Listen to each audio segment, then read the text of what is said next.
Hello and what's up guys. In this video, something big just happened on live TV and Nigerians are still talking about it. A well-known political figure sat down for an interview and what he said shocked everyone. Right there on national TV, he didn't hold back. He looked straight at the camera and said, allowing Tinubu to become president was Nigeria's biggest mistake. Yes, he said that, and that was just the beginning. He went on to tear into the entire political system, blasting the wave of defections sweeping across the country. 3 senators from Kebbi State just left PDP for APC, and according to him, it is not because of progress or performance, it is because of fear, self-protection, and one thing he calls the ringing machine. Now, get this, he claimed some of these politicians are only defecting so they can avoid trouble from their past. He even reminds us of that viral quote, if you are a sinner and you join APC, your sins are forgiven. But wait, it gets even deeper. He says Nigeria is not just drifting, it is collapsing. No real project, no economy recovery, just more political games. And while ordinary Nigerians are suffering, guess what some ministers are doing? Jetting off to London to showcase the government's achievement. He calls it a wasteful jamboree, and he says if they are truly doing well, your results should speak for you. You don't need to fly abroad to convince your own people. And that's not even the end. He slams the current National Assembly as a rubber stamp, claiming it now only serves to approve the president's every wish, even in the middle of the night. And what he says about 2027, that might shake the political table even harder. Guys, this is more than just one man talking. It is a full-blown political warning shot. Guys, I will let you watch this video for yourself so you can see exactly what I'm talking about. Also, don't forget to like, share, and subscribe to this channel if you haven't already done so. Take a look, guys, and remember to share your thoughts after watching. Let's talk about the obvious conversation of the day, which is the wave of defections, gale of defections, however you want to describe it. We've seen a continuation of that from state governors, lawmakers, big wigs. The latest one is in Kebbi. Yeah. All 3 PDP members are now on the platform of the APC. What is your 2 cents about all of this and what it means for Nigeria? Well, let me again appreciate viewers at home and thank Trust for this opportunity to at least to add my voice to the unfolding, issues in this country. And let me use the opportunity to commiserate with the Nigerian, army. An unfortunate incident that happened in Borno, to be very precise. It's a tragic loss to the Nigerian state, and we want to, on behalf of the good citizens of this country, commiserate with the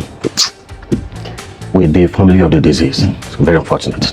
You see, the issue you raised, it is very unfortunate that we have gradually, missed it as a people and as a nation. If you ask me, why are they, defecting? Why are they decamping? Is it that the president is doing too well or fantastically? For me, I can't pinpoint to any, project or any, according to my grandmother, fantabulous project that this president administration is doing. I can tell you for a free, they're all doing it because they know that for them to have a comeback, the APC as a party is the only party that will be able to ring the election for them to come back. That's just because they know that they have on the ringing machine. It has been. But these are all people that have defeated the APC in elections before.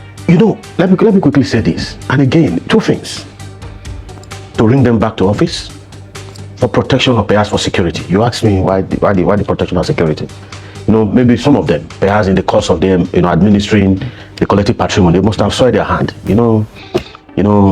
What happened in Delta State not too long ago, the vice presidential candidate of the People's Democratic Party, there is quote unquote alleged that because of his ESCC case, that's why he decided to pitch. He said it has nothing to do with no. There's every pointer to the fact to agree totally with it. You can recall 2019 January 19. The then national chairman Senator Adam Salih Oshomole once said that if you are a sinner, once you join the APC, your sins are forgiven.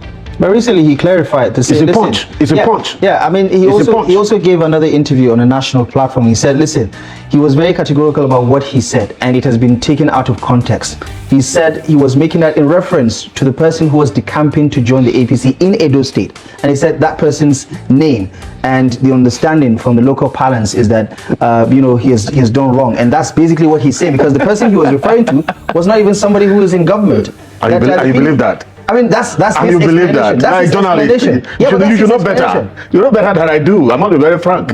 So that's where we find ourselves. We find ourselves in a quagmire that is pathetic and disheartening at this date and time that we behave like as if we are living in the late 50s. It's very sad.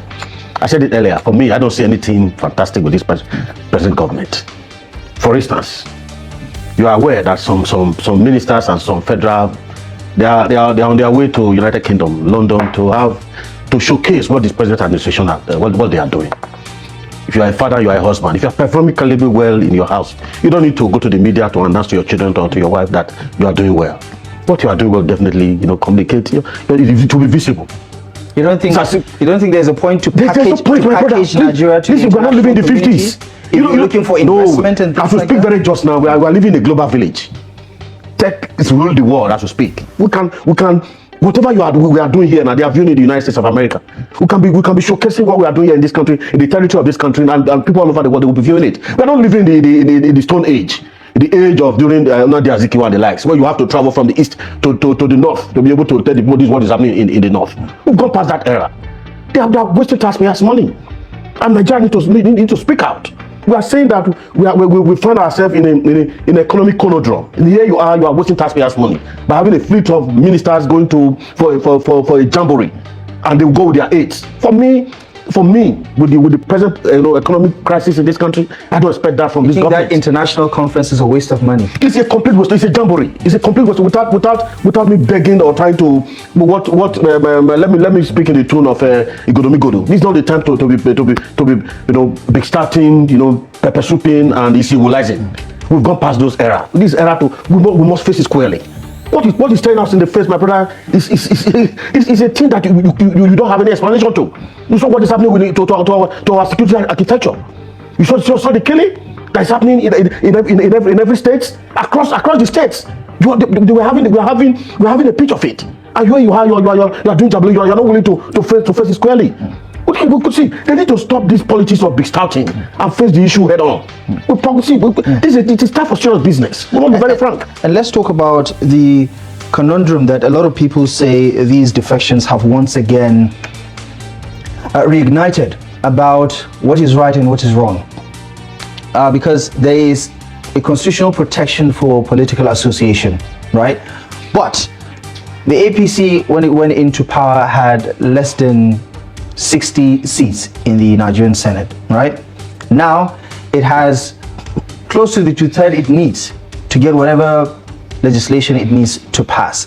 And some say that is not fair. It's not fair that you don't win through the ballots, but you win through defections, or you gain so much number through defections, whether it's state governments or even in the legislative chambers.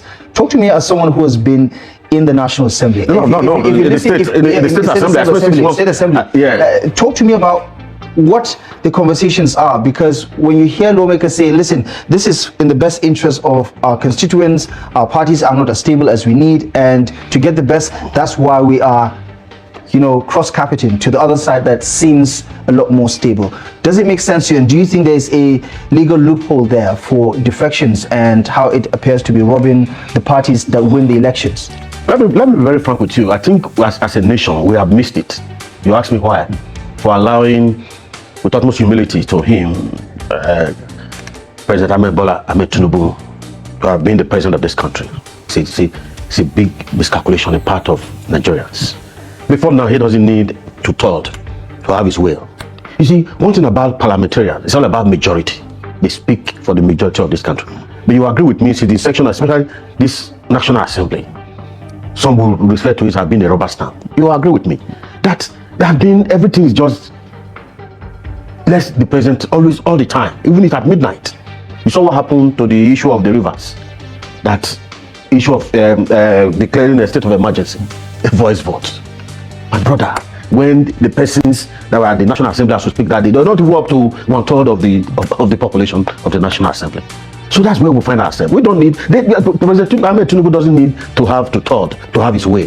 He's a man that is extremely, brilliant when it comes to the politics and politicking of the Nigerian state. I must give it to him, because I followed him while he was, the governor of Lagos State. I followed him since then. Yeah, he was, at the point, he was the only opposition, governor in this state. And that is even when the then president, President OBJ, Olusegun Obasanjo, as he then was, trying to the issue of creating SCDA, local government. He muzzled him by way of holding back his allocation. But still, if he find his way, be able to meander, and here he is as the president. So for me, I have said it.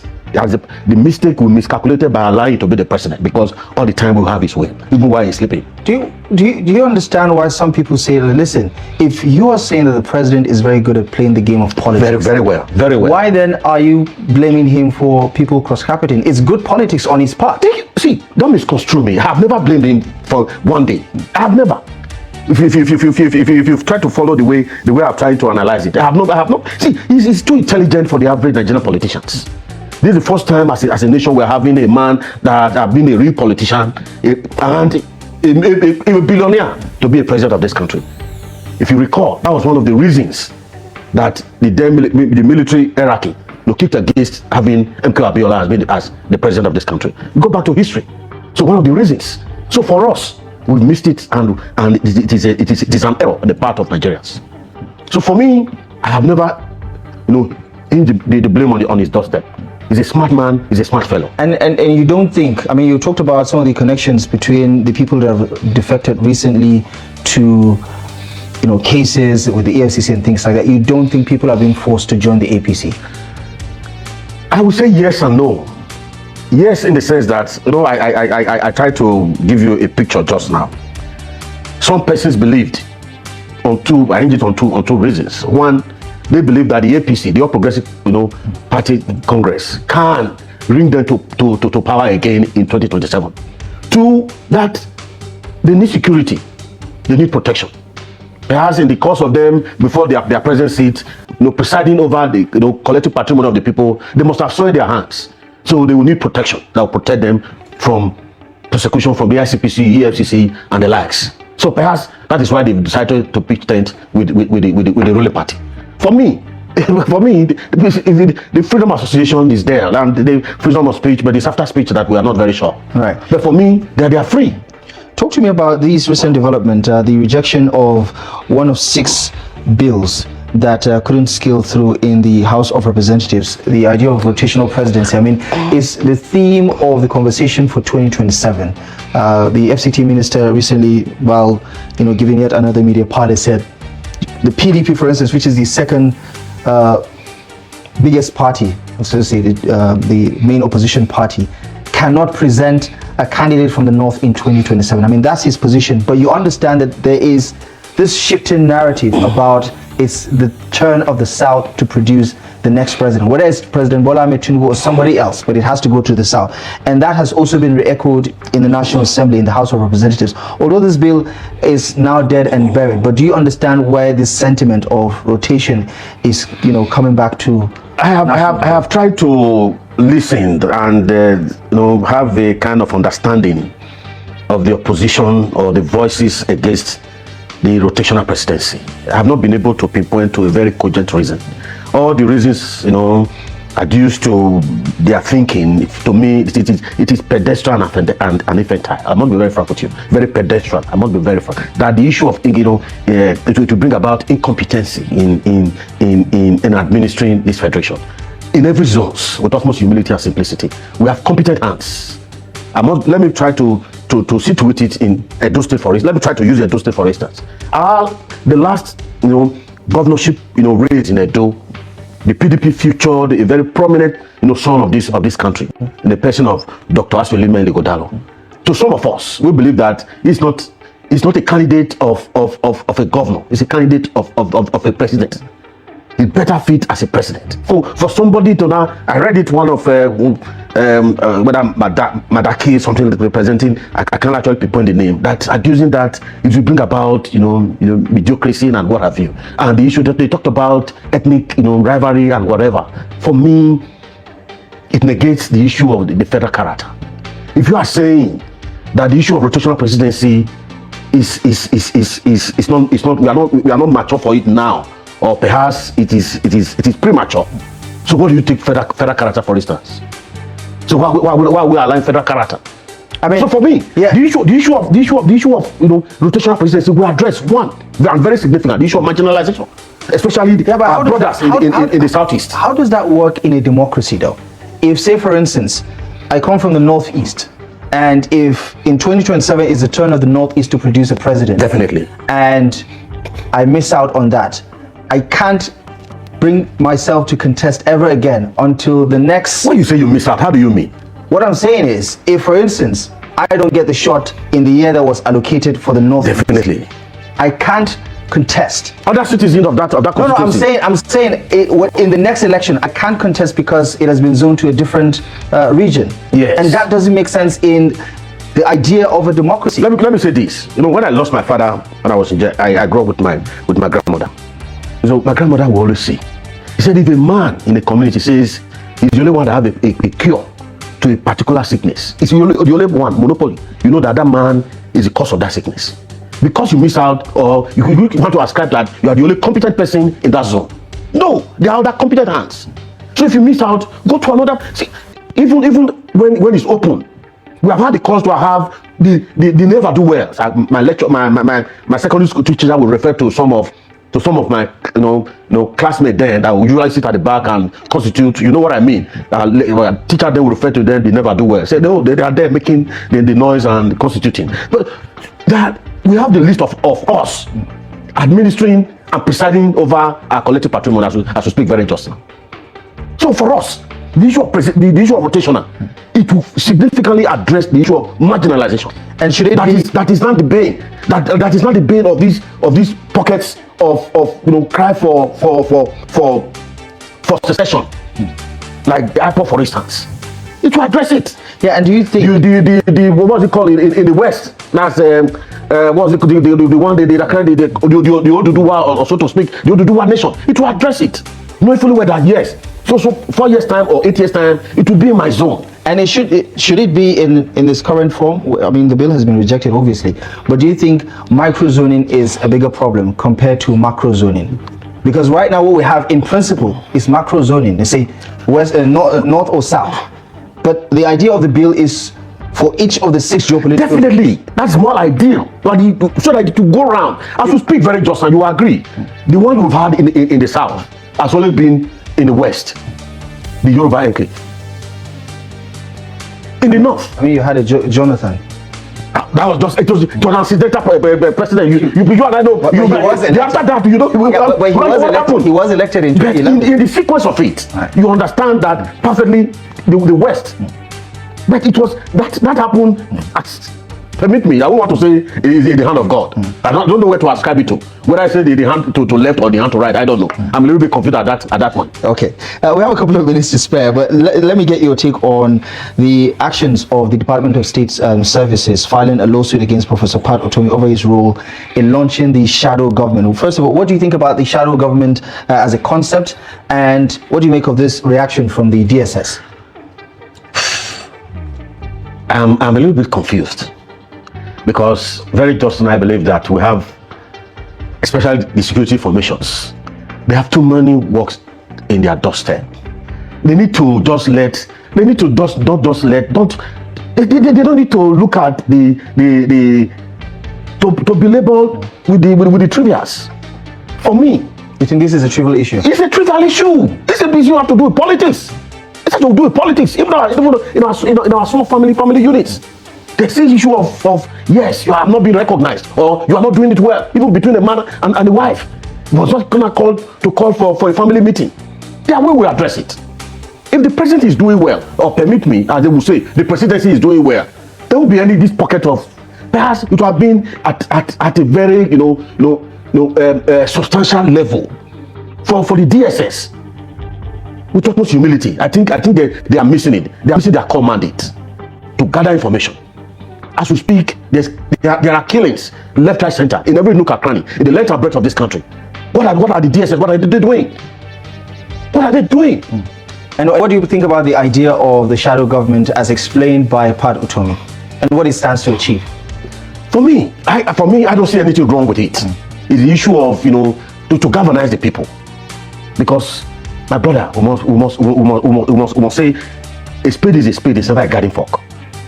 As there's nothing, as we speak very just now, that is working in this country. With utmost humility. I don't know, maybe I'm just coming from the moon. But as I speak, is it in the economy? Is it in politics? Is it in security? Is it in the social life? Nothing. And we're not becoming an object of ridicule, even with smaller nations. Burkina Faso, Mali, just name them, Cameroon. Right. They not see us as a pariah state. Permit me, as we have it currently, this is a first state. Nigeria ministers they fly go London to go and address global press to give 2 years account of waiting they don't do for Nigeria. They leave our country for Nigeria. Now we then the government, they can't come out for our country. Go UK minister.